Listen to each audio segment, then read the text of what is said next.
మెట్లపల్లి ప్రాథమిక పాఠశాలలో అంగరంగ వైభవంగా వార్షికోత్సవ కార్యక్రమాన్ని విజయవంతం చేసిన ప్రతి ఒక్కరికి కృతజ్ఞతలు తెలిపిన పాఠశాల ఉపాధ్యాయులు.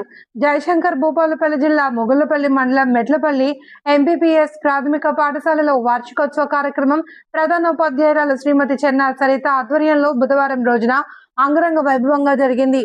ఈ కార్యక్రమానికి ముఖ్య అతిథిగా మొగుళ్లపల్లి ఎంఈఓ లింగాల కుమారస్వామి పాల్గొన్నారు. విద్యార్థుల ఆటపాటలు అందరినీ ఆకట్టుకున్నాయి. దుర్గం అమ్ములు భరతనాట్యం అమోఘమని అందరూ ప్రశంసించారు. డాన్స్ నేర్పిన డాన్స్ మాస్టర్ ఇస్మాయిల్ ను అందరూ ప్రశంసించారు. ఈ కార్యక్రమాన్ని ఉద్దేశించి సర్పంచ్ నరహరి వెంకటరెడ్డి మాట్లాడుతూ మొగుళ్లపల్లి మండలంలోనే మెట్లపల్లి ప్రాథమిక పాఠశాల నెంబర్ 1 గా ప్రైవేట్ పాఠశాలలకు ధీటుగా విద్యను బోధిస్తున్నారు అని, తమ వంతు సహకారాలు పాఠశాలకు అందిస్తామని పాఠశాల ఉపాధ్యాయులను అభినందించారు. ఈ కార్యక్రమంలో ఉప సర్పంచ్ అల్లా ముత్యం రెడ్డి, పంచాయతీ కార్యదర్శి Srikanth, ward members, temple chairman Guduri Raghupathi Reddy, పాఠశాల ఏఏపీసీ చైర్మన్లు దుర్గం కావ్య, మిరూపురి స్వరూప, మహిళా సంఘం సీఏలు బాలకృష్ణ, రాజు, కాంగ్రెస్ పార్టీ నాయకులు కలస ప్రతాప్, వంగ మహేష్, అంగన్వాడీ టీచర్లు, గ్రామ పెద్దలు, గ్రామ ప్రజలు, పాఠశాల ఉపాధ్యాయులు తోటపల్లి మహేష్, ఉయ్యాల సురేందర్, పైడాకుల శ్రీధర్, సునీతాదేవి తదితరులు పాల్గొన్నారు.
Hare